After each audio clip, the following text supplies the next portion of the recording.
శ్రీరామచంద్రుని పట్టాభిషేకం హరికథా కాలక్షేపంను చక్కగా వివరించిన నాగరత్నమ్మ గారు. అన్నమయ్య జిల్లా పెద్దతిప్ప సముద్రం స్థానిక శివాలయంలో సనగరం పట్టాభిరామయ్య ఆధ్వర్యంలో గురువారం హనుమత్ జయంతి సందర్భంగా ఉదయం ఆంజనేయ స్వామి ఉత్సవ విగ్రహమునకు పంచామృత అభిషేకం, రాత్రి శ్రీమతి నాగరత్నమ్మ భగవత్తారిణి తిరుపతి బృందం వారిచే శ్రీరామచంద్రుని పట్టాభిషేకం హరికథా కాలక్షేపంను చక్కగా వివరించారు.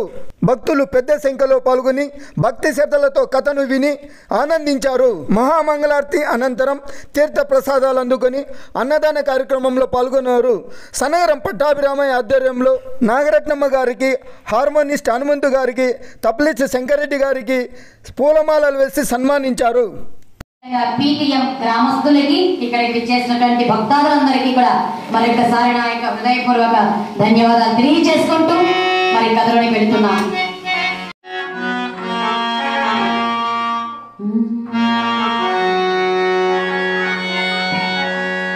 దశరథ మహారాజు గారు బాధపడుతున్నాడేమని, నా వలన అన్యాయంగా ఒక కుటుంబం నాశనం అయిపోయింది, నేను అనవసరంగా ఒక బిడ్డను చంపేశానే, ఆ తల్లిదండ్రులు పోతూ పోతూ నీవు కూడా నాలాగా మాలాగా కొడుకా కొడుకా కొడుకా అంటూ మరణిస్తామని శాపం ఇచ్చారు.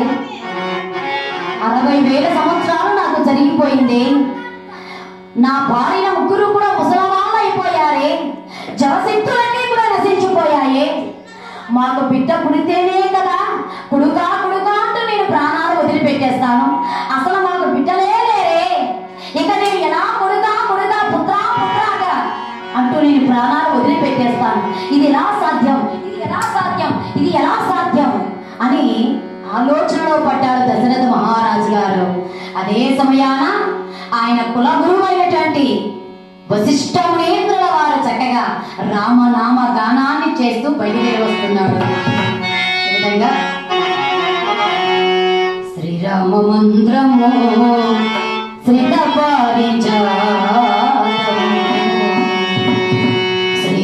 మంత్రము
అలాంటి సమయంలో చక్కనైనటువంటి ఒక పురుషుడు బయలుదేరి వచ్చాడు. పాయస భాండాన్ని ఋష్యశృంగునికి ఇచ్చాడు. ఋష్యశృంగుడేమో వశిష్ఠునికి ఇచ్చాడు. వశిష్ఠ మునీంద్రుడు దశరథ మహారాజు గారికి ఇచ్చి ముగ్గుర భార్యలకు సరి సమానంగా పంచవయ్య అన్నాడు. కౌసల్యాదేవికి సగం, సుమిత్రాదేవికి సగం, కైకేయికి సగం ఇచ్చి తక్కిన సగం కూడా మరలా సుమిత్రాదేవికి ఇచ్చాడు. ఇలాగా ముగ్గురు భార్యలు పాయసాన్ని తిన్నారు. ముగ్గురు కూడా గర్భవతులయ్యారు. చక్కగా ఎప్పుడైతే గర్భవతులయ్యారో ఆనందపడిపోతున్నాడు ఆ యొక్క దశరథ మహారాజు గారు.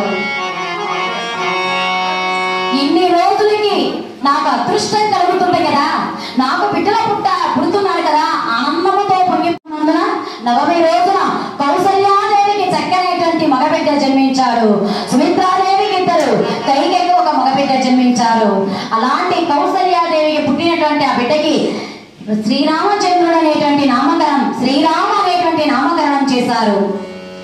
కైకేయికి పుట్టినటువంటి ఆ బిడ్డకి భరతుడు అనేటువంటి నామకరణం చేశారు. సుమిత్రాదేవికి పుట్టినటువంటి ఆ బిడ్డకి మరి శత్రుఘ్నులు అనేటువంటి నామకరణం చేశారు. రామ లక్ష్మణ భరత శత్రుఘ్నులు అనేటువంటి నామకరణం చేశారు. అయితే నామకరణం చేసిన తర్వాత ఆ బిడ్డను చక్కగా ఊయల వేసి జోలపాటలు పాడుతున్నారమ్మా. ఎందుకంటే ఆ కాలం జోలపాటలు వేరు, ఈ కాలం జోలపాటలు వేరు. ఆ కాలం రాము శ్రీమన్మానుని శేఖర గాది నందనులో విశ్వామిత్రుల మహర్షులకు నమస్కరించు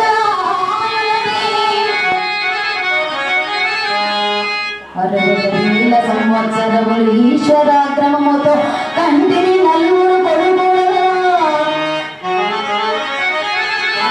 అందకర సంభవుడు రాముడి మీద ప్రేమ, రాముడి లేనిదే జీవించలేనా. స్వామి లేక లేక 60,000 సంవత్సరాలకి పరమేశ్వరుని యొక్క ఈశ్వర అనుగ్రహంతో బిడ్డల కన్నాను. అందులో రామ లక్ష్మణ భరత శత్రుఘ్నుల కంటే రాముడే నాకు ఇష్టము. రాముడంటేనే నాకు ప్రాణము. నేనే రాముడు, రాముడే నేను. నా పెద్ద కుమారుడైనటువంటి రాముని ఒక్కసారి అయోధ్య నగరానికి తీసుకుని వచ్చి నా కళ్ళకు చూపించి మరలా మీరు తోడుకొని వెళ్ళండి అని రాసి పంపి ఉన్నాడు.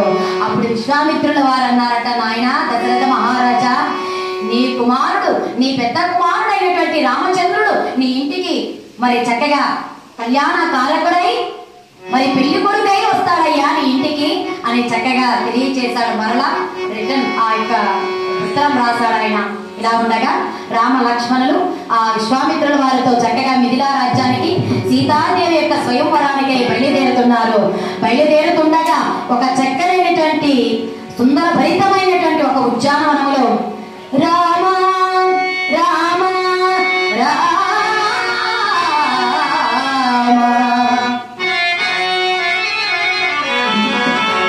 అని రామ నామం వినిపిస్తున్నది.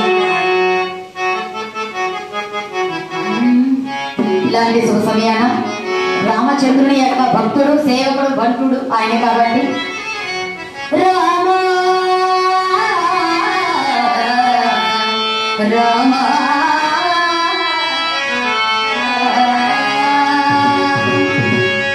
అందరి బంధువయ్య రామయ్య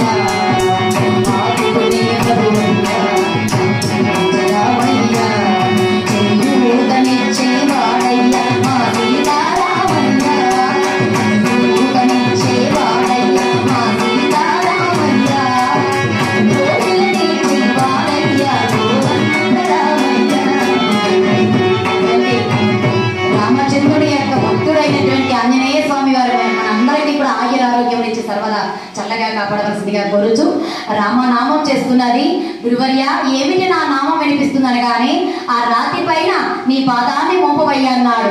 రామచంద్రుడు చక్కగా రాతి పైన ఆ పాదాన్ని మోపాడు. రాతి పైన పాదాన్ని మోపగానే రాతి ఆడదైపోయిందట. రాతి నాతి అయి స్త్రీ అయి అహల్యగా మారి చక్కగా నమస్కరించి రామచంద్రునికి నమస్కరించి వెళ్ళిపోయింది. నాయన గౌతముని యొక్క భార్య అయినటువంటి అహల్యాదేవిని మోహించాలని చూస్తాడు దేవేంద్రుడు. అయితే ఆ దేవేంద్రుడు ఈమెను మోహించగానే ఆమె శరీరాన్ని తాకగానే వెంటనే అపవిత్రమైనటువంటి నా శరీరం ధర్మదేవత పాదధూళి సోకునంత వరకు నేను కట్టిన పాషాణమై శిలనై రాయినై ఉందని తనకు తానే శాపం పెట్టుకుంది. అందుకారణం చేత ఈ యుగములో నీవు ఆమె పైన పాదాన్ని మోపావు. ఆమె చేసిన పాపాలు పటాపంచలైపోయాయి. పాప విముక్తి కలిగి రాతి నాతి అయిపోయింది నాయన, ఆమె అహల్య అని చక్కగా చెప్పి చక్కగా మిథులా రాజ్యానికి బయలుదేరి వస్తున్నారు. అయితే పడవ నడిపేటువంటి ఒక ఆయన అన్నాడట, స్వామి ఎక్కడికి వెళ్ళాలన్నాడు? ఆ మిథిలా నగరానికి వెళ్ళాలన్నాడు. మిమ్మల్ని ఇద్దరినీ కూడా పడవ ఎక్కించుకుంటాను కానీ నల్లగా ఉన్నాడే రామచంద్రుడు, ఆ రామచంద్రుడు రాతి పైన కాలు పెట్టగానే ఆడదైపోయిందట. నా పడవలో కాలు పెట్టగానే పడవ చెక్కలన్నీ పడతలైపోతుంటే ఎట్ట పెరుగునయ్య పువ్వన్నెల్లకి. నా పడవ చెక్కలన్నీ కూడా ఆడవాళ్ళు అయిపోతే వాళ్ళని ఎవరు సాగుతారయ్యా? రామచంద్ర నీవు నా పడవలో ఎక్కితే నా పడవ ఆడదైపోతే నా బతికేం కావాలి అన్నాడట. నీకేం కాదు నాయన అని చక్కగా పడవ ఎక్కారు. రామచంద్రుడి యొక్క పాదాలు కడిగాడు ఆ పడవకారుడు. చక్కగా మిథిలా రాజ్యానికి బయలుదేరి వెళ్ళారు. జనక మహారాజు గారు చక్కగా సీతాదేవి యొక్క స్వయంవరాన్ని ఏర్పాటు చేశారు. చక్కగా ఇలాంటి డెకరేషన్లతో చక్కనైనటువంటి ముత్యాల పందిరితో చక్కగా ఏర్పాటు చేశారు. 56 దేశాధీశులు అయినటువంటి రాజాది రాజులందరూ కూడా వచ్చారు. ఆ యంత్రాన్ని ఎవరైతే ఎక్కువ పెడతారో వారికి మా కూతురునిచ్చి కళ్యాణం చేస్తానన్నాడు. వెంటనే ఎవరు కూడా ఛేదించలేకపోయాడు. అట్లాంటి ఆ సమయంలో రామచంద్రుడు రాజాది రాజులందరూ కూడా చూస్తుండగా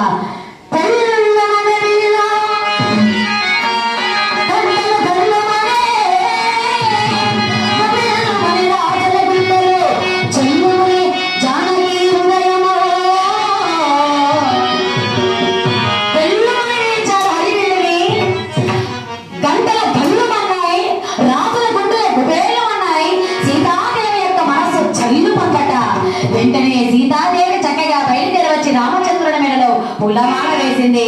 మిథిలా నగరంలో సీతారాముల వారి యొక్క కళ్యాణం రంగరంగ మహావైభవోపేతంగా జరిపిస్తున్నారు.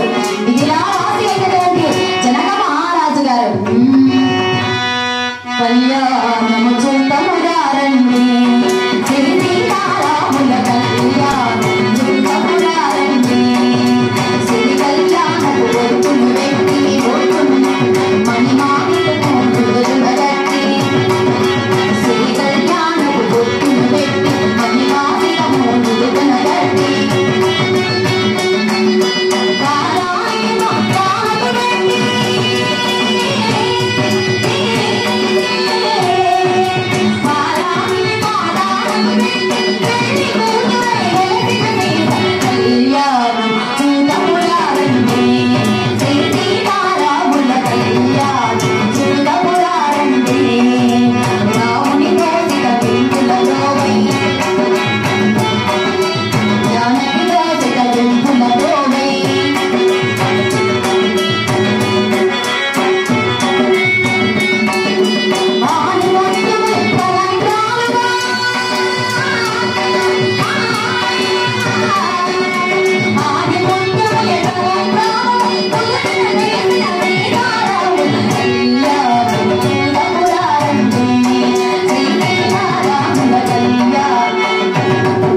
అవకాశాన్ని కల్పించినటువంటి వారు గౌరవనీయులు పూజనీయులు పెద్దలు బ్రాహ్మణోత్తములైనటువంటి వారు సనగరం పట్టాభిరామయ్య స్వామీజీ గారికి మరొకసారి నా యొక్క హృదయపూర్వక ధన్యవాదాలు తెలియజేసుకుంటున్నాం.